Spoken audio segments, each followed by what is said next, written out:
Live. I'm Hello. Huh? Oh, you're fine. Okay. Hello and welcome to the Verhoeven Effect That's Verhoeven Effect podcast. I'm Godlin. And I'm Nathan. Again, we come here to watch police procedural network television because me and Nathan generally don't watch it. We have picked 3 shows. Like you'd watch on 2 of these shows are on Tuesday, one of them on Friday, but like they are at different eras. So we got NCIS's 2014's NCIS's 2008's The Mentalist and 1984's Miami Vice. So we got, as always, we start with the NCIS New Orleans. We got season 1, episode 9, Chasing Ghosts. Original air date November 25th, 2014, CBS Tuesday. When a Navy issue pistol is found in a dead robber's bag, the gun leads to a 38-year-old cold case that hits close to home for Loretta. Laurel returns to Thanksgiving with a surprise. Showrunner Gary Glasberg, written by Jonathan I. Kidd, directed by James Whitmore Jr. Huh. Yeah, this was an interesting episode. I think it was the first time I'd seen Loretta Wade kind of have a story arc. Yeah, there's a lot of character backstory in this episode, so I think probably this is the best episode so far. Yeah, it's the most coherent. Yeah. Where it's like we're building a story during the episode, and it sort of pays off. I mean, it has the usual switcheroo, which you're always looking for. Yeah. But yeah, we start out, we have like Thanksgiving, Mardi Gras or whatever, because, you know, it's just like any holiday, you just put it in New Orleans and it's like, it's a week long and there's just floats and food and whatever. Yeah. Again, no idea if that's true, but probably. Gotta have something. Like, what's Fat Tuesday? Isn't that a New Orleans thing? Yeah. Or is that like the day after Mardi Gras or something? I think that's a Catholic thing too. Oh, okay. Because there's Lent and all that. I don't understand how all that works, but yeah. Yeah, we got a car chase at the start, where they're just chasing this is probably the only awkward thing in the show, is when the robber just like, all right, I give up, and he just awkwardly falls off the building for what I think would be a pretty survivable fall, but he just hits the pavement just right and dies immediately. Yeah, they needed him to die for some reason, but they didn't want to show, like, I don't know, explicit shootout violence. Yeah. Maybe violence cap they have that they don't want to spend all at once. I don't know. Yeah, maybe. And I just wrote here, like, because it starts out like, what's everyone doing for Thanksgiving? And I'm like, because the show it stays pretty close to the NCIS office. I just made is everyone going to be alone for Thanksgiving? Yeah. Alone together. They will be. Because we have Pride's strange, familiar family relationships come up in this time mainly with his daughter. Yeah. Yeah, it's like they make him the opposite of like what the stereotypical dad in a television show is when somebody dates their daughter. It's like he's supposed to be angry and he's supposed to like kind of like intimidate the person and intimate that if anything goes wrong dating her, like, I am going to kill you. But he just ends up being like a cool guy, and like he likes his daughter's boyfriend. His daughter's boyfriends, like, he's giving some of them money and help them through college, and because you think, oh, my dad's a federal agent, like, oh, that must be scary, but he's the nicest guy in the world, as long as, I guess, his daughter picks nice guys. I don't know. Yeah. So the reason they had the robber in the opening, what it has to do with this is like, so they walk up to the body and it's like, yeah, he's not. It's like is he military? It's like, nope. It's like, why are we here? And then like he points at the revolver because it was in a bag because this guy just stole a bunch of stuff from somebody, and the revolver was apparently Navy issue, and then Sebastian's able to pull the serial numbers off it because they're filed off, and then he finds out it's a Jacob Tarlow, a Jewish officer apparently he heavily recruited black people out of New Orleans and was supposedly lynched for it. Yeah, well, that's what you think. You're like, yeah, oh, okay, that's what they state directly. It's like, oh, that's pretty rough. It went all Mississippi burning on us. Yeah, which they reference that, don't they? Yeah, oh yeah. Because that was the or they investigating in that, like the Jewish college students from the ACT program were trying to register people to vote in Mississippi, and they just got murdered and thrown into a swamp. Wasn't what that movie was about? I think it so. really happened. Yeah.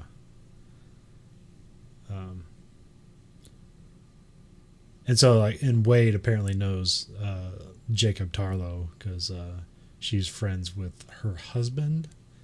Yes. And apparently that's like the reason, like that Wade has stayed in New Orleans was essentially as like in the somewhere in the back of her mind, she's always trying to solve this case, and so this is a long time coming. So we also find that Wade has a case files of unsolved cases next to her bed that she reads because she essentially has insomnia, they imply. Yeah.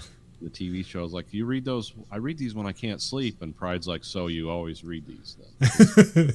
Sleep. Just a little insight into kind of an underused character. Yeah.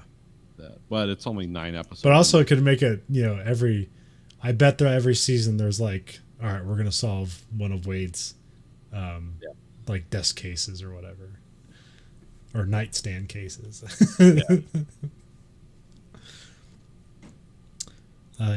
Pride's daughter shows up, and that's where you get the whole thing like, Dad, don't befriend my boyfriend. And he's like, okay, that's weird. And the boyfriend has a weird name like Orion or something. Yes, like yeah. Constellation name. It's like, is this guy a weirdo? And then you meet him, and he's like, no, he's perfectly normal. Yeah, and he's like studying culinary, whatever. Some French culinary stuff. With, and then like immediately like, oh, that's amazing. I'm something of a cook too. And then like they just immediately bond over some. He says something about the tongue and where the taste buds go, and like Pride's not necessarily why you mix cinnamon and cumin, because this the other things wake the tongue up and then the flavor hits you like a blast. Yeah, it's like, I don't know if it's true or not. It sounds yeah, like the boyfriend's like making it kind of sound technical, but like Pride starts picking up on like what is like, oh, I do that too. I just don't know like the like collegiate name for it. Yeah.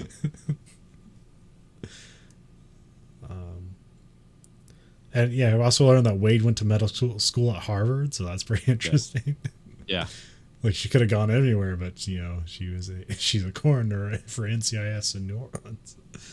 Like government pension, you always got to think about the future. So they go to the Wade's friend to get permission to exhume the body, but then the body exhumation gets stopped from like a court order of a judge, and like then also like I can't. There's something like they said like about being a widow at 19. Like I thought, was she referring to herself or was she talking about Wade? I thought she was talking about the guy's wife, or not wife. Well, maybe she was talking about Wade. Yeah, I remember that line because that was almost put out there as a throwaway because not everyone, the conversation just moved on. So maybe. Yeah, she says something like widow at 19. And I was like, wait, do you mean you? Because your husband died 38 years ago, or are you talking about Wade? And I didn't go back and look, but I was like, okay. So I took it off the notes because I wasn't sure if she said that or not. I didn't know if that's another thing to Wade's backstory or not, but we'll probably come back around to it if it's important. Yeah. It might explain why, Wade is, can't keep a relationship either because she lost her husband at an early age. Maybe, but we'll see. Yeah, all the main characters in this show have a problem with relationships. And they all seem like, these are cool people, but yeah. I also made the guess that the person who stopped the exhumation was Hamilton, so that turns out to be true. That's a recurring guy. Oh, and Hamilton's dad is Dean Stockwell. Yes, we have the Quantum Leap reunion. Yeah, the Quantum Leap group is back together. which is good to see. Thinking that as soon as I saw it, he was like, "Oh, is this guy gonna? Is he only a hologram that appears? It's gonna take it different." Yeah, I guess I was kind of like spoiled on it because I just saw Dean Stockwell's name in the opening credits. I'm like, oh, he shows up. Okay, so I was waiting for that to happen because they start to investigate this group. They're basically like a KKK like called. They call them the Confederate Brigade. Yeah, and they're just like white trash crime guys. Yeah, they're basically biker meth guys at this point, but you know, they're carrying the flag of white pride into biker meth land. It's like, okay, yeah, this all work. So they seem like the obvious culprits, and that's where they find out like where the gun was stolen from is one of these guys' houses. And it's also interesting that they use that, like the way they're able to discover them is like, so you have the FBI like in the 60s, like investigating people who are peacefully protesting. They're also investigating these guys, so they're using like FBI's overreach of surveillance works in their favor. Yeah, the COINTELPRO actually did some good instead of just the evil plot that it was by J. Edgar Hoover.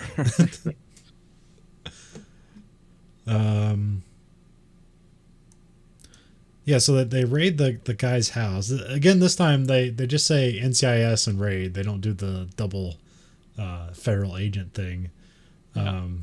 Here I was wondering... The bad guy's name is Brick Myers, by the way. Weird name. Another character act, you'll be like, oh yeah, that guy. He's been in hundreds of things.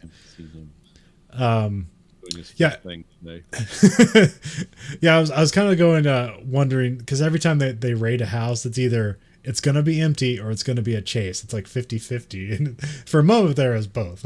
It's like, oh, it must be empty. But then they go out back, and then like they're just selling, guns and meth. Yeah, it looked like a yard sale of guns. And of course, these guys are immediately going to jump right to felony. Like, we're going to start resisting the cops. No, they're just going to put their hands up. Yeah, I think some guy fights back because like Brody beats the shit out of one of them, right? Oh yeah, that Brody and the other guy beat these guys. So I wrote down like a question like, did Brody get more serious with her hand to hand after that one guy took her hostage? Because they've had her like beat the shit out of people for like every other episode. Yeah, she beat the hell out of the assassin in the last episode or one of them. Yeah. So yeah. But you think it's like, yeah, we're gonna bring down the Klan and solve this old crime, like Ghost of Mississippi style. We also have a deathbed time clock because Wade's friend is in like fourth stage cancer or whatever. Yeah. So it's like, yeah, we got to solve this cold case before she dies. What's her name? Hannah Tarlow or Miriam Tarlow? I did not write. There was a daughter and there was a daughter and a wife, but I don't remember who's who. Yeah, and here we have Tom Hamilton. That's the dad of. I just have Hamilton. I don't have his first name, but yeah, that's Dean Stockwell. Yeah, his character is kind of interesting because he's just like out and out. He's just like straightforward with everything. He's like, well, he seems sketchy, but he doesn't seem to be a liar. Yeah, yeah, because him and Pride have a 1-to-1 moment on the boat. And he's like, if you got nothing to hide, why are you fighting me? It's like this kind of leads into Pride's past. Is like, because I've always fought you guys, and I always will, and that's just how it is. And it's like, you come on over and I'll tell you some prison stories about your dad. And it's like, what? Okay. So Tom Hamilton was like basically a racist cop back in the day, but then that's where we find out that Pride's dad is in jail for some reason, and that might be some kind of motivating factor which led him to fight crime or whatever, or join law enforcement. Yeah. And then usually if you have that thing like your dad's in jail, it's like the Flash setup. It's like, yeah, your dad's in jail the whole time, but like deep down we all know he's innocent. Yeah. Unless like you see his dad and he's just a grade A, like garbage. That would be kind of fun too, I guess. Yeah. He'll probably be some misguided guy who got, too involved in something. Who knows? But I mean, if he's Scott Bakula's dad and he's still in jail, he's got to be in like his 80s or 90s. Yeah, he's pretty old. Wasn't implied that he was alive because what's his name? Like Dean Stockwell is 85 now. The show was on, 6-7 years ago. So he could have dressed up like Brother Cavill from the Battlestar Galactica, wear the odd-colored glasses. Two of them just walk around saying horrible existential things in the worst way, but that'd be too on the nose. It was funny to see him. I immediately thought, Quantum Leap. Yeah. Is he going to revive his character from Battlestar Galactica? That was always a hateful character. I was just waiting for him to say Ziggy for some reason. It's like, what? What was that? A different time. It's earlier times, more innocent times. And here we have like evidence lost in two ways. Like some of the evidence was lost to Katrina, and then the other evidence was lost to a fire. But we still have like the noose that Jacob was hung with, which Sebastian is able to figure something. Oh, he's able to figure out the height of the guy who hung him based on the picture and some other evidence. So that's all they can go on because DNA evidence is long gone and all that stuff. But so that's kind of interesting. They didn't like cut to him like in the like having a really bad CGI recreation of the crime scene. They just have him like doing like experiments in the lab, so that's like way better than what they usually do with his character. Yeah. Oh yeah, no, Pride's father is Cassius. That's his name. Oh, okay. Cassius Pride. Those are some tough names. Those are like almost as bad as like Captain Kirk's middle name. Why is his middle name Tiberius? It's odd. Make that his first name. I mean, we all call him Kirk anyway, so. Yeah.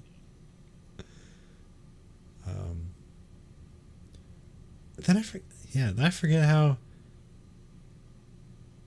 Basically, they look into it. They get his DNA, and they actually no, they can't compare the DNA because they don't have. There's no DNA from that time. No, they get the DNA from the gun. Oh, they do. Okay. Yeah, because because he bled on the gun. Yeah. Yeah, because he cracked him in the head with it. But then they compare the Tom Hamilton's DNA. It's not a match. I forget how but essentially they find out it ends up being in the opening or when they go with Wade goes to see her friend who's dying. There's like these two guys that are helping her out. One is Esau Tarlo, the younger brother. Yeah, the brother, Jacob's brother, and then just like a friend. Yeah. And then it turns out the friend killed Jacob for like unrequited love from. He was a spurned lover. Yeah. From either Hannah and or Miriam. We don't know who's who. Because they were together. Like these guys were all in like the same unit or whatever recruiting, and they were like basically got the shit beat out of them by the Sons of the Confederacy. Or the Confederate Brigade. Yeah, Confederate Brigade. And like whilst escaping, getting almost killed by the Confederate Brigade, he takes the opportunity to kill him. So it's kind of it's not necessarily satisfying, but that's the reason. But it's like, it's not the obvious thing. So there's that. But it is. But this was a pretty good episode, especially get like all kinds of character backstory, which is probably the most interesting part of it. It's like, why does Pride's dad in jail? Look at all the stuff that Wade had to go through, and her friends and everything, and then you still have this Hamilton clan just like doing crime from the political pulpit or whatever for the city, and like they're just still bad people, just not this kind of bad people. Yeah. dead people. Um, Particularly dark, poignant ending though, yeah, because they exhume Jacob's body, and then at the end, they're putting his body back in the grave, and his wife will soon join him. yeah, She's like portrayed as in a wheelchair and not very much there, and it's sort of like, yeah, we solved this one, but it's like, oh, we're in a graveyard, and there's a, it's just like her friend she thought she had all her life was a guy who murdered her husband, and there she is seeing him buried again. And then it ends with like this rabbi doing like Jewish prayers, and it just cuts to credit. It's like, well, that was sort of a dark ending. yeah, yeah. It was like, huh, okay.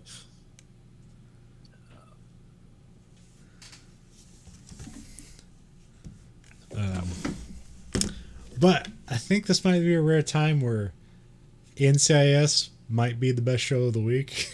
Yeah, this might be the best one. This is the one I gleaned the most details from and was really like engaged with. Like, oh, okay, this is. I thought it was going one way, and it goes another, but it does it in a way that like, oh, and the characters are developing, at least some of them. The characters that I'm interested in, because I'm really interested in Pride and Wade and what their story is. I like the other people too, but I can almost already tell which way they're going. But these guys, like, yeah, everyone has like a past, and it's not a happy one. You get a little bit with Brody. I think just her figuring out what she's going to do for Thanksgiving. There's this weird greens off, like who can make the best greens. Yeah. Have you ever had collard greens? Yes, they're not bad. Okay, because like the only time I've had them, it just seemed like wet spinach. I don't know the appeal of it, or maybe I just had the wrong ones. I don't know. I've had some that you can liven them up with spices and a certain like vinegar saute, and because they are themselves. It's kind of like squash. It's sort of a bland food that can take on the characteristics of whatever spices you add to it. But yeah, they're not bad. Well, I know there's this, I don't know what it's called. It's a spinach salad that our mother makes that there's a whole trick to it, because it's like, here's spinach, here's eggs, here's bacon. It's like, well, that kind of sounds awesome, but if you just eat those things together with spinach, it's not great. But then there's just like this extra special, like almost like cake, soylent carob syrup thing you put on top of it, and it's just pure magic. It's like, is this good for you? It's like, well, not now. Maybe if you use your imagination. It's like, this is a vegetable, correct? You got vegetables, proteins. It's great for you, right? It's like, yeah, but and the yam. I'm eating a yam. Yeah. Which is just a sweet potato. But yeah, they have a greens op, but you don't get to see when. I don't know if LaSalle really has any character development this time, but the last show we got some with his, where he's like his estranged brother. So they're putting that to the side for now, and then it's just more of Brody's like loneliness and rich family and they all don't pay attention to each other. And yeah, she said like, what's the order of events? Like screaming, drunkenness, and then apologies afterwards. I'm just staying home this year, or I'm staying close to home this year. Yeah, right. That's it. Yeah, that's kind of like her development. And then of course questions are asked, and it's just met with a weird look, and she walks away. It's like, okay. There's a reason I'm in New Orleans. It's to get away from everything. Well, that's interesting. Like Pride, like has questions about people's lives and seems to have opinions, but yet his own life is kind of weird too. It's like we have the estranged wife, but no one's allowed to talk about it. And then we have the daughter and everyone, but he's, that probably helps him all kinds of questions. That probably helps like with his character, because it means he can't really be judgmental of anybody. So he has no superiority. It's like, I get it. We're all flawed. Look at me. I'm a mess too. And I have all my shit together. Yeah. I've investigated horrible murders and death for like 30 years. And yeah, I'm kind of screwed up. And I love doing it. And I live at the office. So it's like, there's no time away. Well, all he needs is a kitchen. So then everything's okay. Yeah. But yeah, they get together at the end, and everybody gets together, and they have Thanksgiving. So it's yeah. I can't remember if they have a name for New Orleans Thanksgiving. I can't remember. I think there was a name, but I can't remember. Yeah, it escapes me if there was. Oh well. So, show 2, we have The Mentalist, season 1, episode 9, Flame Red. Original air date December 2nd, 2008, CBS Tuesday. CBI uncovers 3 arson cases, all of which involve men in the same real estate business and who also served in the same National Guard unit. Showrunner Bruno Heller, written by Ashley Gable, directed by Charles Beeson. Yes. So I probably set myself off on a bad foot for this. So sometimes I occasionally glance at the user ratings for these shows. Oh, okay. And this was like one of the higher ones. So I had a bit too much high expectations for this episode. High hopes. Yeah. Also for Miami Vice, I also glanced at it. And so for its episode, it's like one of the lower ones. So I had low expectations for that one. So I probably shouldn't be glancing at the user ratings. Yeah. I mean, it's sometimes those user ratings are hit and miss. So I probably wasn't as high on this episode, but I think it's still a pretty good episode. Yeah, it starts with Jane's just like playing mind games with Lisbon. Yeah. Yeah, because he's trying to he's like, think of a shape and then think of another shape and impose them. Yeah. And then through verbal sparring, he convinces her, no, that's what you were thinking about. Now you're lying. And like, this gives me insight into you. Now I can know things. Yeah, I've unlocked your mind. Now I can read your mind. So it's more of his chicanery. Yeah. Yeah, he always has to start the show with a magic trick. So. Yeah. But we all know it's like garbage. He's just like able to read people. It's all their interpretation of it. We have an arson murder. So that's the it's kind of a first for this show. So it's in California, but they're on a farm, and it looks like the farm is dying because there's a drought going on.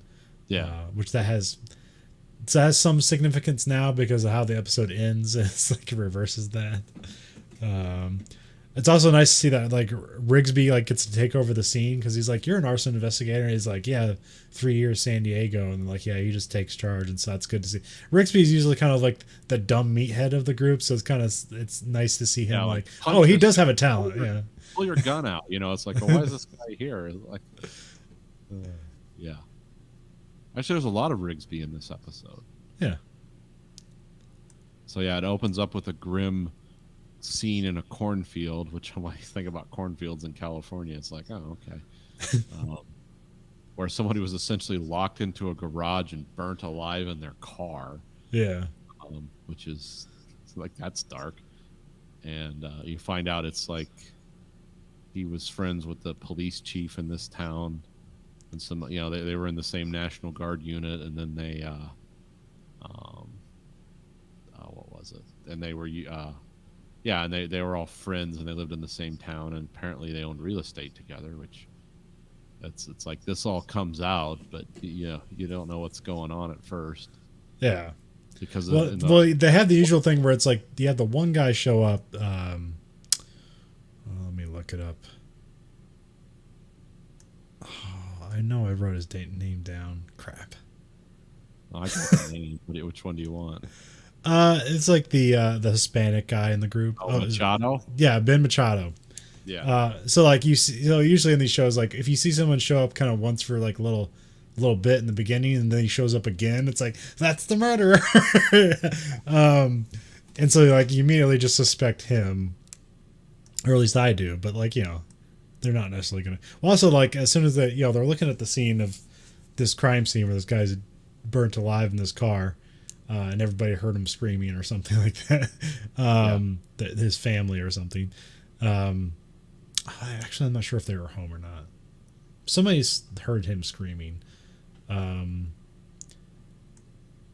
But we have Jane wanders off to the house where they're like grieving inside, and there's like food all over the place. And also he like goes over all the pictures because once again, this is how Jane immediately solves the thing, is just looking at pictures in the family home. And then he has an extremely weird scene with the guy's daughter where they're basically like joking about like, hey, your dad being dead, that's weird, right? That's okay. It's like far out, right? Yeah. It was just usual, the Jane being awkward Sometimes intentionally, because like that's something he does where he like basically pretends to. We know he's like very emotionally intelligent, but sometimes it seems like he doesn't know how to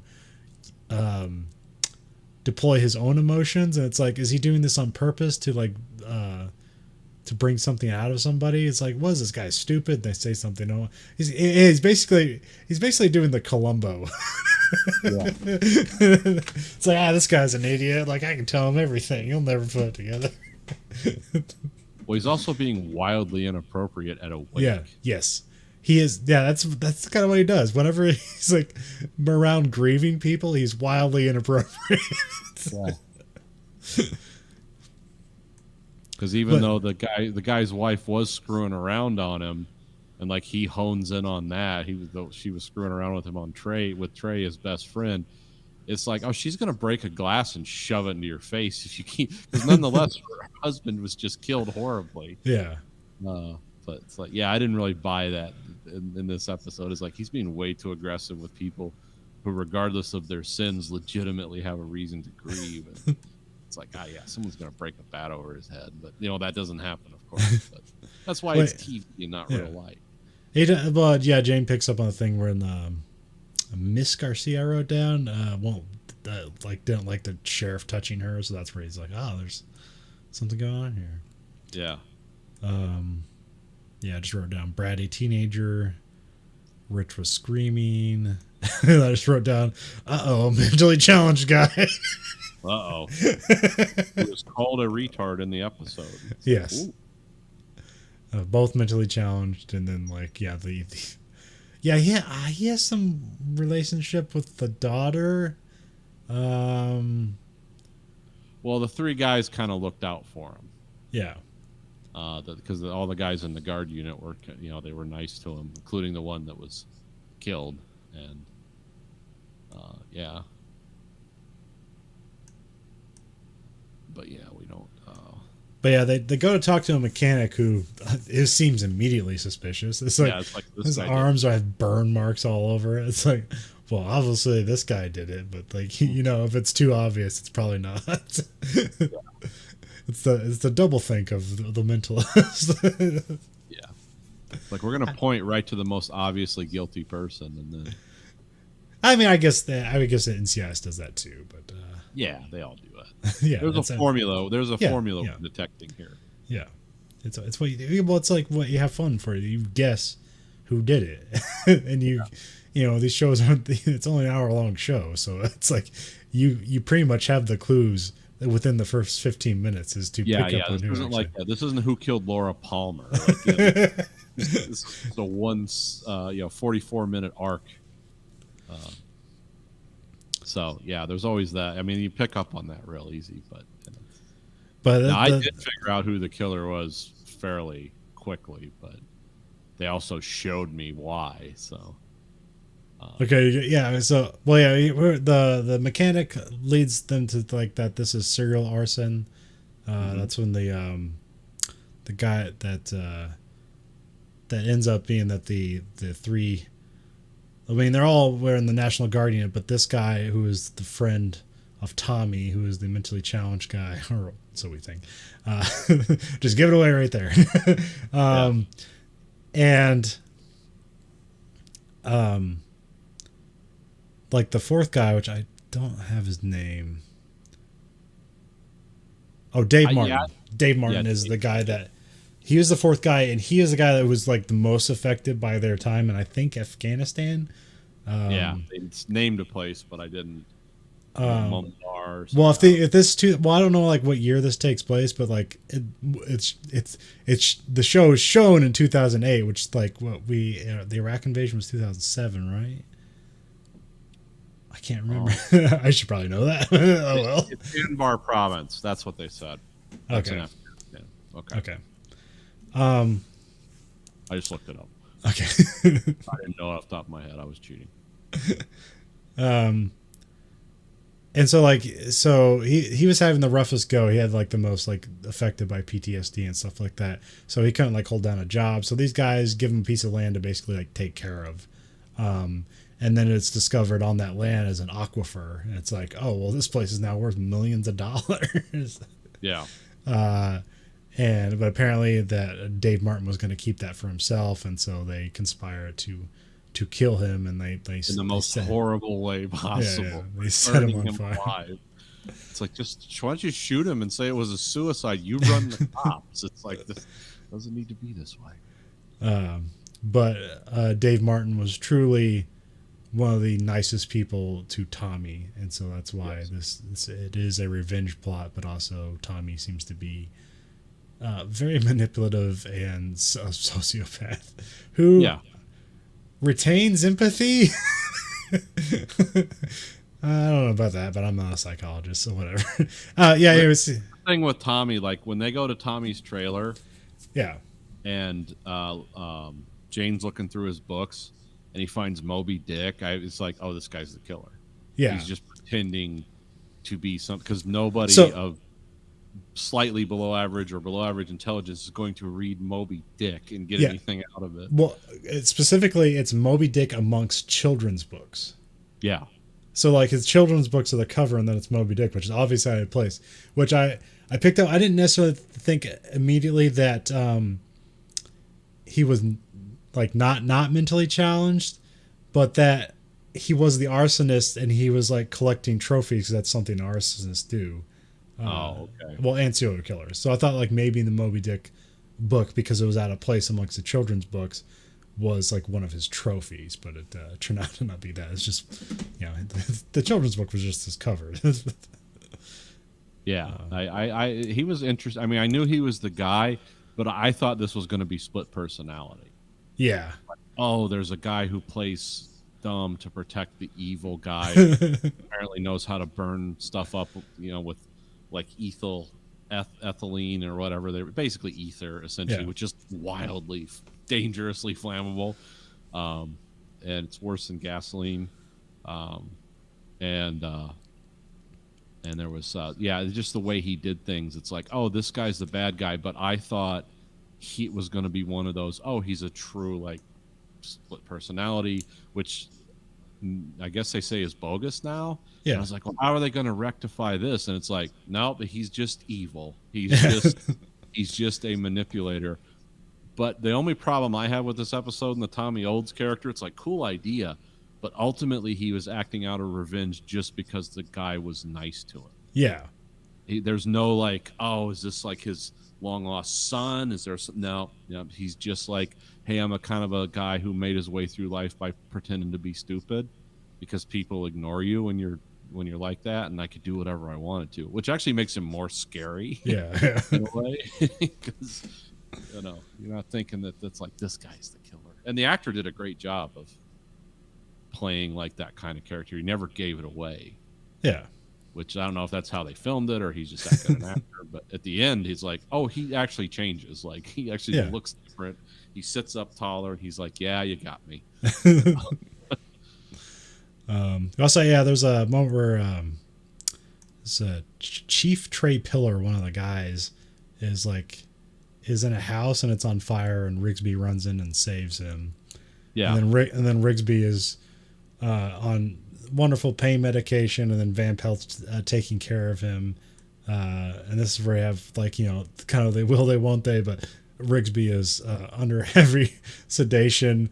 But they also give the dilemma of Van Pelt and Rigsby getting together, how basically it can't happen because if they'd have to declare their relationship, and then because she's a junior agent, she'd be sent somewhere else, and so basically it just can't happen. So, but I did like how she covered her ears and made a humming sound. Couldn't hear it. Yeah. And I thought, she's just going to shut this guy down. But then she explains, it's like, I'm not saying no, but I'm saying yes to the career, not to the, the relationship, and then of course that guy's just passed out because he's just blacked out on morphine or whatever. Then Lisbon. I got it wrong again. Spain. Lisbon is talking to Jane, and this is where I wrote down what he says. He says, "I don't care about the law; I care about justice," which was an interesting line. And this is awesome. Some of the stuff with Jane in this, it's like, when I find Red John, I'm gonna cut him open and burn him like he did to my family or something. He's like, I'm just going to torture the man to death. You know that, right? And Lisbon just looks at him and is like, you can't do that. And he's just like, yeah, that's what's going to happen. No one's going to stand in my way when it comes to me brutally killing this guy, which you understand why he's saying it. It's like, Yeah. I murdered his wife and daughter. And they never really said how, but I know it was horrible. Yeah. Because again, I don't read ahead on these episodes. I gotta watch them, so I might as well come as a surprise to me too. Yeah, so they're watching Ben Machado, and then they Cho and Rigsby just had this sudden realization, like, oh, I bet it's the mechanic. Or it's Reese is the mechanic. So they leave the house, and that's where we have the weird scene where Machado gets locked in the barn and he's about to get like set on fire, and like it's like it was too comical, so I knew like, oh, this Jane's doing some some shenanigans. And he's basically like looks like a serial killer from out of a horror movie, and I don't know if he was actually of like a burned man's face. Yeah. And this is basically where the mask.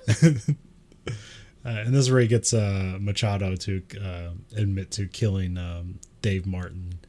And he recorded it. So, but then it's also the other fun moment in like these episodes where like Jane is never armed with anything, and the guy who's a National Guardsman, so he grabs a machete and he's about to kill him. But then like, oh, then now there's some real arson going on, and we're in big trouble. So let's put that aside for now.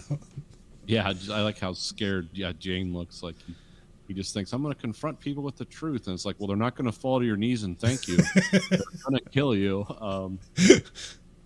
Which shows the arrogance of his character. When I see moments like that, it's like, oh, that's because Jane is really arrogant. Yeah. He thinks, well, nothing can touch me. It's like, yeah, well. Which, that's pretty much that's what got him in the place to begin with.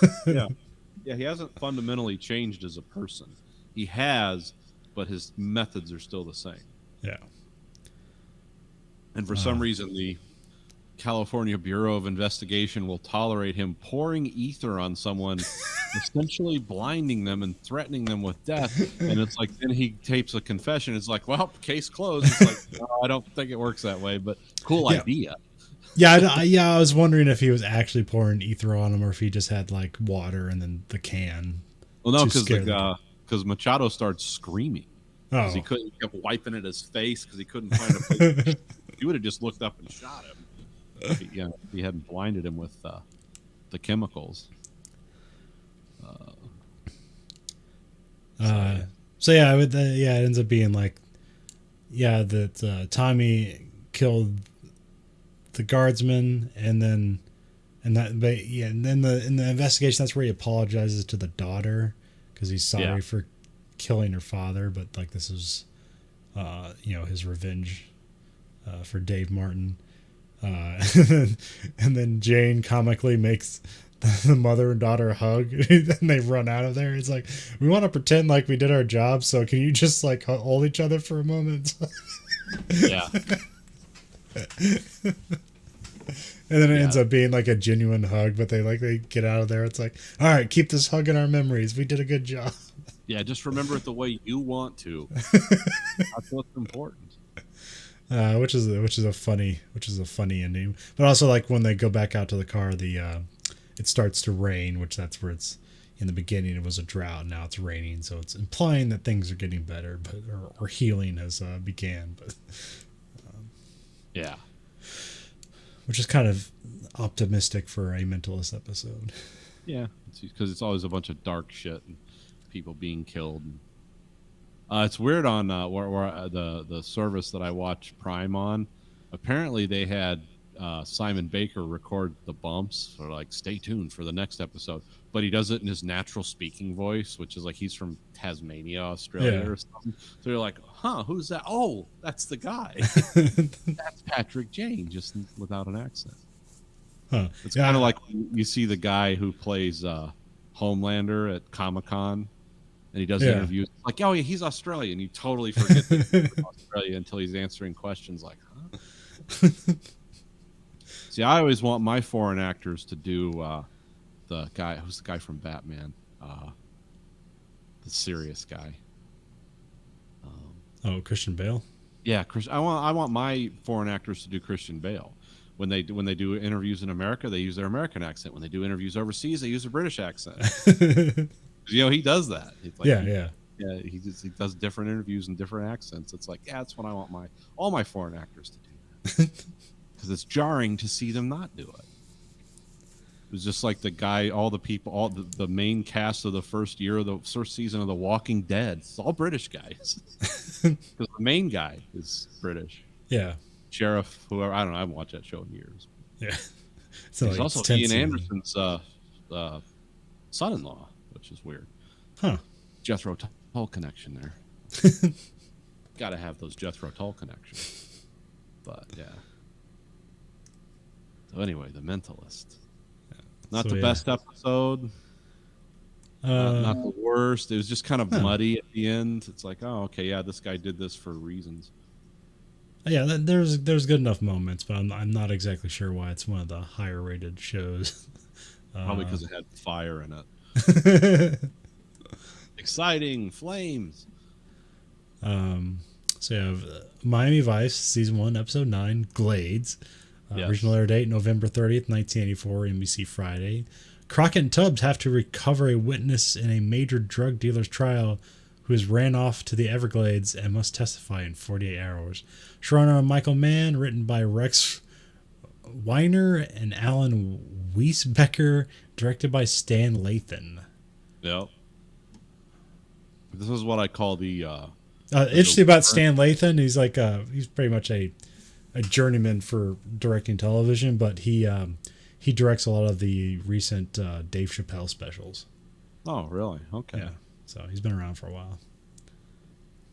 This is what I call the Miami Vice Deliverance episode. Yeah. This, I'd have to like compare it to either the previous episode or the next episode, but like they're probably doing it deliberately, but like it feels like the 70s in the opening montage. Yes. Which I think they're doing it because this is like, I think one thing you pointed out, like whenever they travel somewhere, like sort of the aesthetics of the show changes drastically because they're not in Miami anymore. Right. But like all the cars you see in the opening are like cars from the 70s. Like it's not like all the cool, and they seem to be in like a pretty grungy part of Miami, like holding this guy down. Well, actually, I don't even know if they're in on Miami, but I assume they are. Yeah, they are on the outskirts or whatever, trying to protect this witness. From Colombian drug gang, drug cartel. Because I wrote stakeout, protection duty. I don't know, and then it's like, okay, protection duty. And I believe the guy's name is Bramlett. Okay, all right, I got that right. Yeah. And Zito and Switek screw up again. Yeah, Bramlett gets a letter which seems to haunt him, and Tubbs is the only one that is concerned about it. It's like, something weird with this guy, but oh well, we're tired of watching this guy. He wants to watch cartoons all day. It's like but yeah, like the guy hops out on his protection duty and runs off to the Glades, and then we kind of have like with the Ferrari, we have our version of when they go to Bimini or whatever to hunt down Calderon. We have the version of that, but with the Ferrari going to the Everglades, and some cool cinematography there, but it doesn't. The song doesn't really work. The song's too upbeat. No. Yes. Well, I timed it because I was noticing things. The first 15 minutes of this episode, mind you, this is how long is this viewing? 46 minutes. Okay, the first 15 minutes of this were basically 2 mini music videos with different songs. Because the intro was nothing but a music video. It's like, oh, they're in some rough part of Miami. And then the second one is like they go to the nightclub and they're playing some NXS song. And then the third one, they're playing another song while they're driving to the Everglades. And it's like, oh man, they've played more music. They've had like 5 minutes of dialogue the first 12 minutes of the show. A lot of beauty shots of the Corvette Ferrari, which if you see that car from the side, if you know anything about cars, like, yeah, it's a Corvette. And then and then they go to But the some of Everglades. that cinematography is really good. I like the part where like they kind of like pull off the you see the car from the distance and like the roads in the middle, and then there's just like it's just pure fog out in the distance. Like you can't see it. It's like, oh, that's a good way to like that's the Everglades. It's like, you're entering a completely new country now. Oh yeah, and you are. It's a different place. Yeah, I'll say when you go to the club, it's like there's women boxing in the ring, and I guess it's called Foxy Boxing because mud wrestling was too yeah, it was getting on like the customers' food and stuff or whatever. Which I don't know if like at the time like Foxy Boxing was a thing or if that's just something they threw in here. I've heard the term before. Yeah, I think it is. Yeah. It just seems like one of those things you create when you like like when strip clubs are like illegal or whatever you have just things that are easy as close as you can get to strip clubs without going over. Yeah. Yeah. So eventually the disturbing message that Bramlett gets. Well, first the guys go to the Everglades, and it's just like hostile swamp hillbillies. Yeah. But for some reason, like, there's a DeLorean park. Yeah. Well, I think. Well, actually, I don't know. Like, was a DeLorean like super expensive, or was it just noticeable? I think it's just weird looking. I don't know if they were that expensive. Because I think that because there's also like the weird like tank boat thing in the background, which they never use. They just kind of like stand behind it.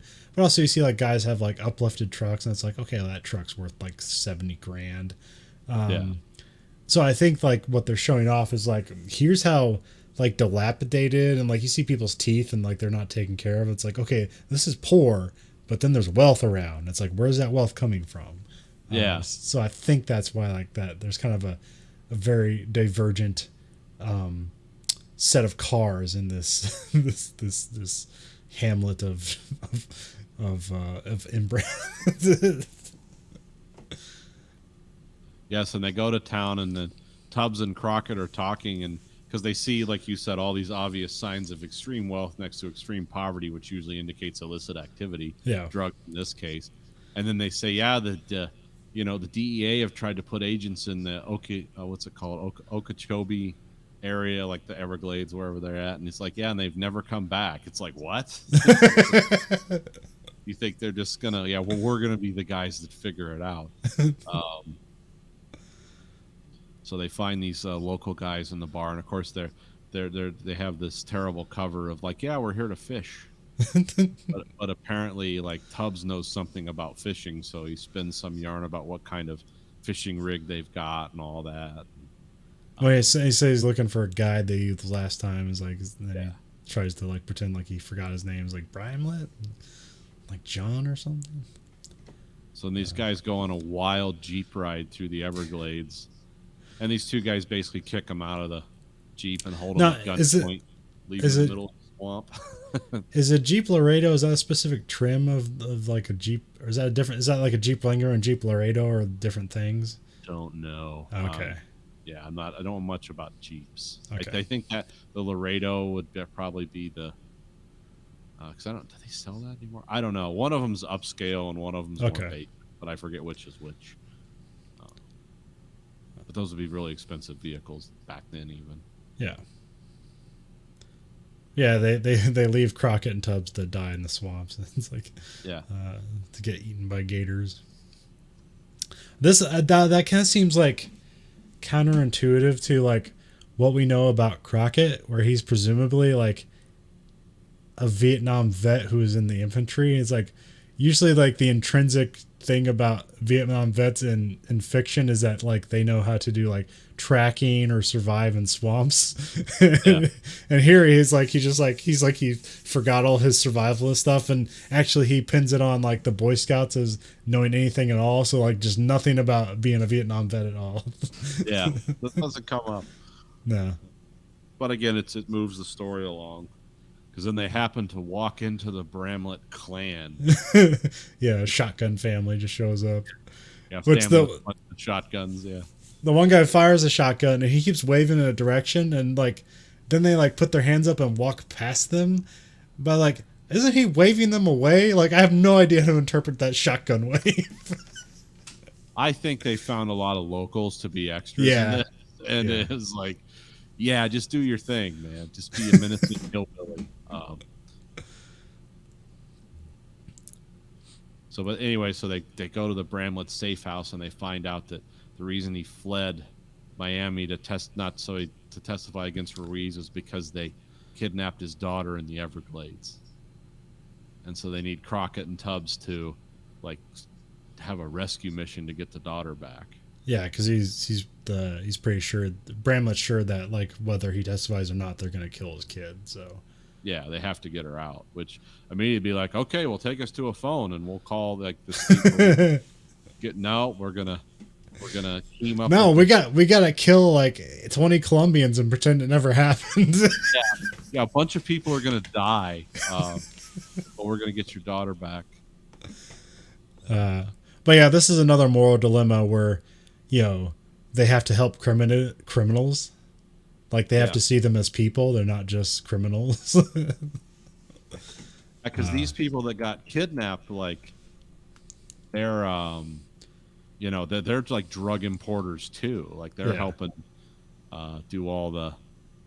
But they're doing marijuana, but it was kind of a local thing. But then once coke became the thing, the Colombians kind of took over the area, and it became dangerous to even do weed because I guess apparently any drug is competition, so they have to violently stamp it out.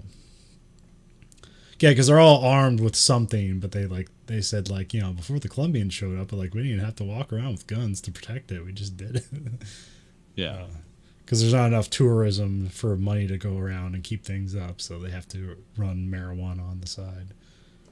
Yeah, so it was seen as a little more innocent than the plane loads of cocaine coming into the country. And so then they have this extended scene where they're waiting for this drug plane to come in because they're having a two-pronged assault, one on the drug plane to distract most of the Colombians, and then one on the house. Yeah, which basically they're raiding a house with a little girl in it, and these are shotgun shacks, and they even point out it's like, if we shoot into this house, it's going to go all the way from the front out the back.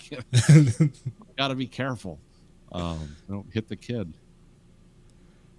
And I like that, and this becomes into play later, but the one old guy, it's like, he says he's the sharpshooter and he has like his granddaddy's musket. It's like, he's got a blunderbuss, literally a blunderbuss. That's the guy with like two front teeth, right? Yeah. Who's also the guy who is able to, he like sabotages the guy's truck, so he needs some help, and then like he ends up kind of getting information about like when the Colombians are coming in, so he was their inside guy essentially. Yeah, that's when he sabotaged his Chevy, which was actually a Nissan Pathfinder, obviously. But it's like, okay, yeah, it's just prop guys. We get it. What's written in the script is different was what they had on the day, and they didn't change it. And so then we have this weird shootout. Now, let me ask you something about what you saw about the dock shootout, where the plane, the seaplane lands, and they start offloading the cocaine. And now the locals, or the people with Crockett and Tubbs, they start shooting at the guys on the dock. Yeah. And then the guys on the dock are crouched down, and then it seems like one of those guys accidentally fires his gun, and then cuts to another scene, and then they cut back, and there's like one guy on the dock. It's like, was that an error, or was that like trying to say these guys got so excited that they just start pulling the triggers on their guns? Well, I think you're supposed to read it as, because I think they cut to somebody shooting, and then they cut to the guys like kind of falling over and like accidentally discharging the blank or whatever. And I think they cut it that way to make it look like they were caught off guard, because they're supposed to, because they make a point.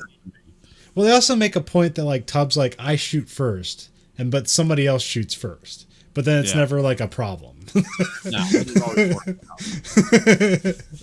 It's like, why'd you bother to make that point if it's not going to be a problem? We're just killing people in the Everglades. No one will know. The gators will eat them all. But yeah, then there's a shootout at the shack, and Crockett's like hanging out on the roof until till like most of the shooting's gone down. um, and I think was I thought I heard this trivia somewhere, but I think Crockett carries a Bren 10, but it's Yes. but it's a 9mm version of the Bren 10, even though the Bren 10 is called a Bren 10 because it's 10mm.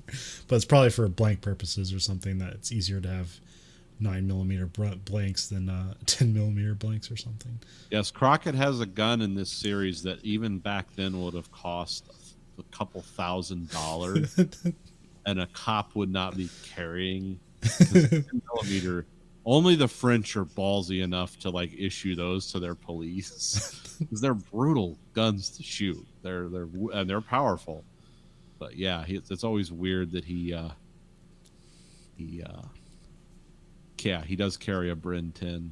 It's the most famous thing it's known for, and he doesn't even carry it the whole series. But he carried it the first couple of years, and then he switches over to whoever was giving him money. The company went bankrupt before Miami Vice became a thing.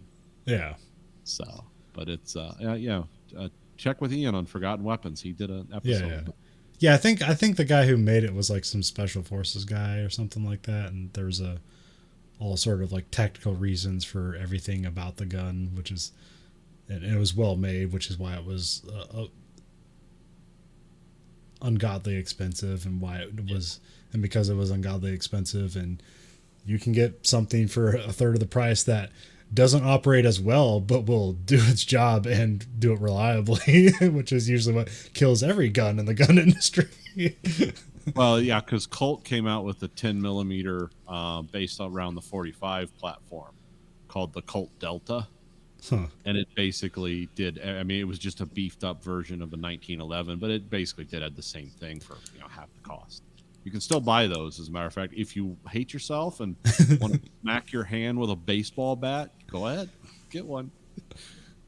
So I fired a 10mm Glock, and that was one of those guns where I shot it once and set it down. Like, thank you. Now I have done that. This is ridiculous. It's even worse than like your 44 Magnum. Oh, my 44 Magnum's really tame because it weighs like 7 pounds. Okay, yeah, that's right. Yeah. Big heavy gun, but no, that and the Desert Eagle 50 caliber. It's like, that's why when I watch the guys on the YouTube channels I have some respect. It's like, oh, I know how brutal that gun is to shoot. But see, I've got like a hand like a catcher's mitt. Like, I don't have very long fingers, and I have a big meaty palm. Yeah. So I have to, when I grab a hold of a gun, like I've got to really wrap part of my palm around it. And it always boom smacks me right there. It's like, okay, this sucks. 9mm and stuff, and even 45s, they're great. They're fun. Yeah. Single stacked. I don't like the big. The reason I don't have the big double stacks is because I got short fingers and fat hands. So, but yeah, that's why I'm always like a 7-shot guy. It's like, you get 30 rounds in this. Like, yeah, and I can't hold on to it either. What good's that gonna do? Anyway, enough for gun talk. Yeah, he uses a Bren 10, which is. Well, I can't remember. Like, also around this. Well, that's why. Was it the Miami shootout where like I forget what the shootout was, where the FBI basically said like, the Miami shootout. Yeah, they need a new caliber, and so that's where, like, I'm not sure if 10mm came out, but that's where you get 357 SIG and 40 Smith & Wesson came out of that. Yeah, I mean the Florida shootout was basically like, we need to get away from revolvers and long shotguns, and we need little compact pistols that hold 20 shots. That's because they were using 357 Magnums, and they were just having to reload constantly because it was a crazy shootout. And but if you got hit with one of those 357 Magnums, well, you're going down. But the problem was they came out with, and then the 9mm, there was a bunch of doubt around that too, but they weren't using a lot of 9mm in that shootout, because the first generation of 9mm hollow points, they didn't open because they didn't have a deep enough hole in them. But the second and third generations are just as mean as any 45 hollow point. They'll do the job. It all works. But then some people get real like fascinatingly bizarre with how they want to debate that. It's like, what are you trying to kill, an elephant? I mean, you shoot a guy 3 times in the chest with hollow points, he's probably dead. You're not fighting like RoboCop. That's not your drug dealers in Miami. Some people think they need, like, I need the armor piercing. It's like, no, you don't. For what? You can kill him and 4 other people. They're just doing their, getting their mail. So yeah, but the Miami shootout is famous for the rise of the 9mm and the 40 caliber, and everyone's saying the 9mm is a weak round. It's like, no, it isn't. It's a very fast, flat shooting round that's effective. Because the police wouldn't use them if they weren't.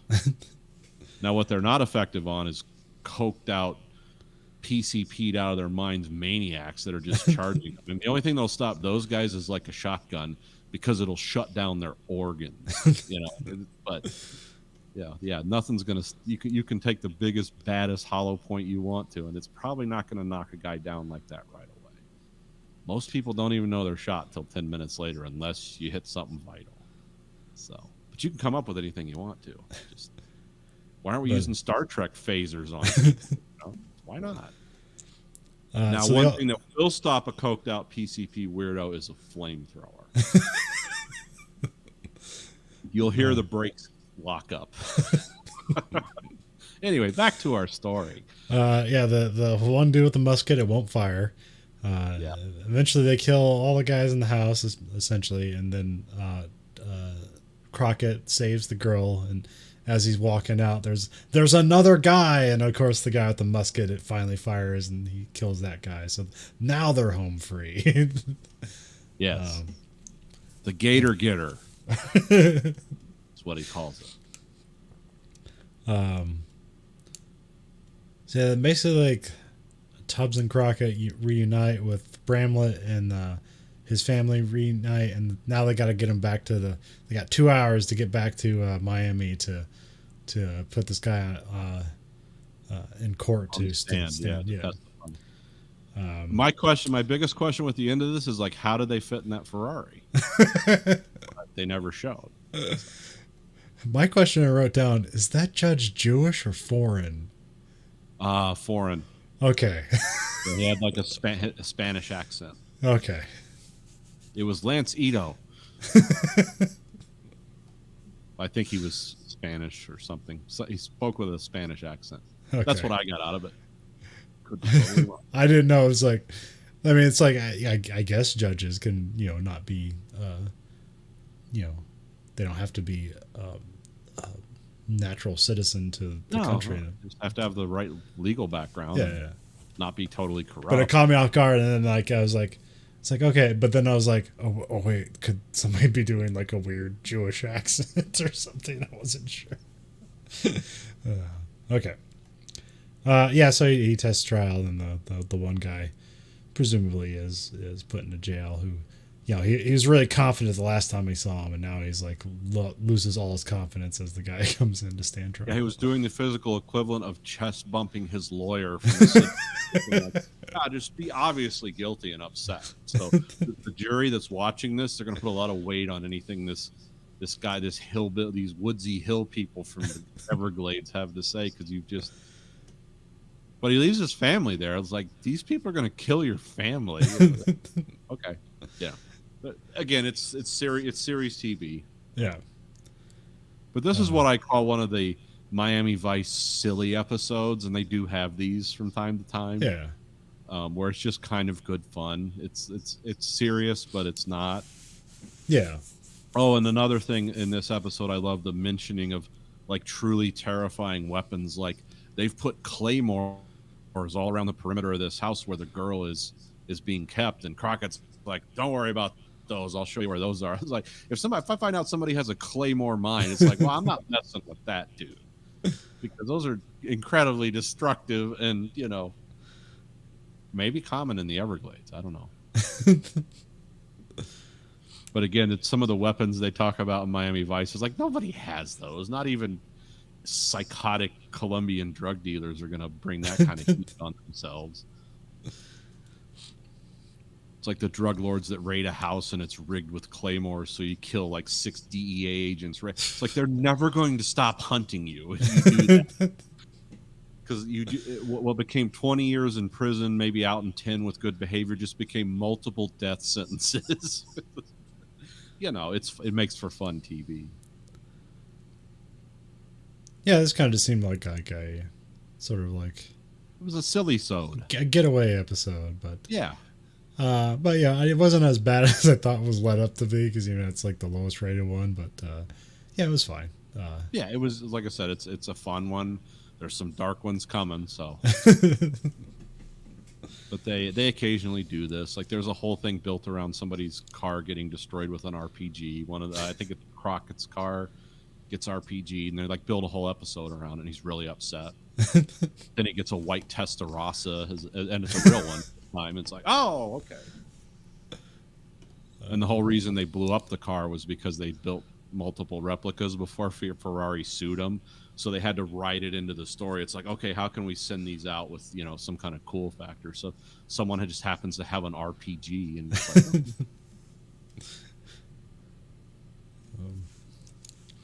but yeah, I think surprisingly this week the NCIS New Orleans was the best episode. NCIS New Orleans carries the crown for this week, which is unusual for NCIS New Orleans. Usually it's always entertaining but never good. Well, it's formulaic, and so it's like it does its job.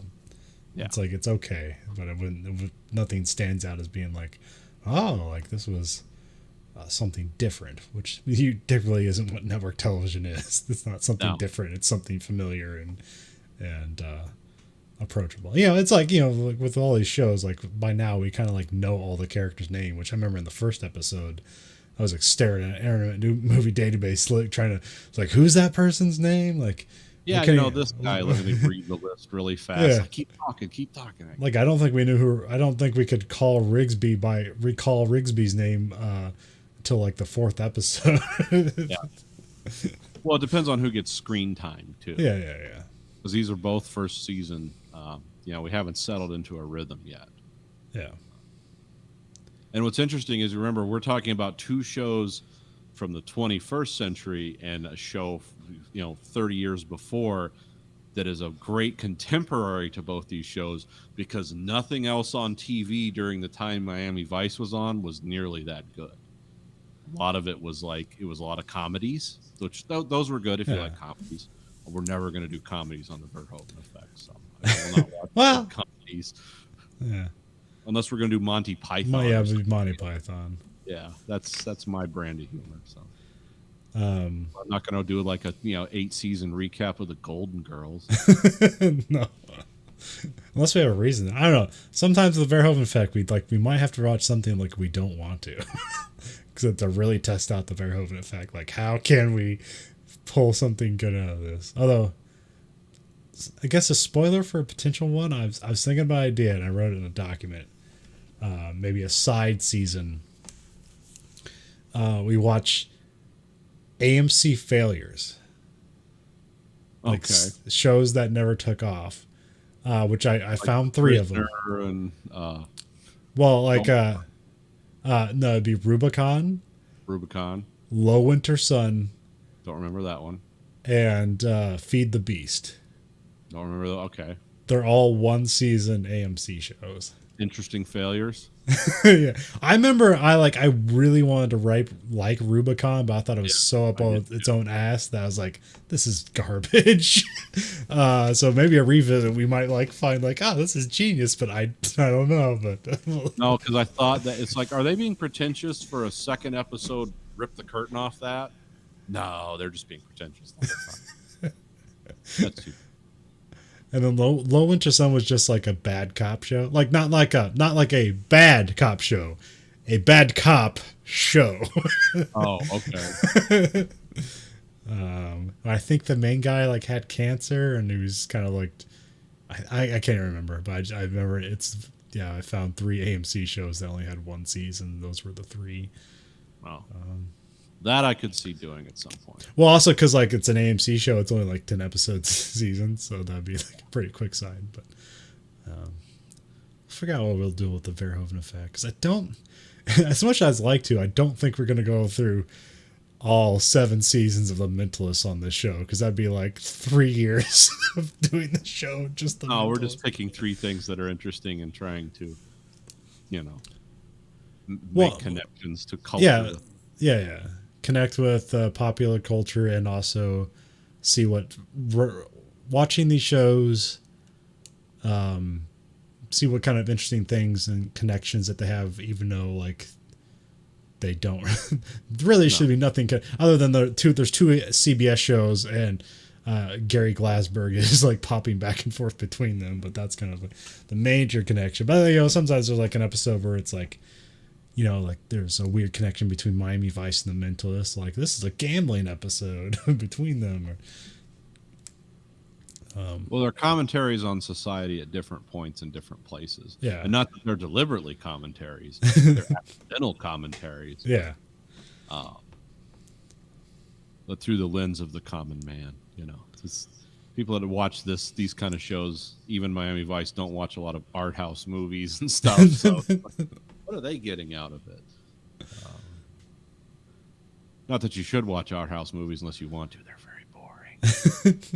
But interesting, you know, that's what you're into. So if you like what you've heard, and how couldn't you? Yeah, you're a Miniotionist somehow, but you can go to our website at anchor.fm/Verhoeven Effect, or you can go through verhoeveneffect.com. If you're using a Chrome browser, it'll be like, hey, hold on, but you can say send anyway. It's safe. It just sends you to the exact same spot. The way I like to remember how to spell Verhoeven is Verho, Verho, and then even at the end. And then effect, not effect, effect, EFFECT.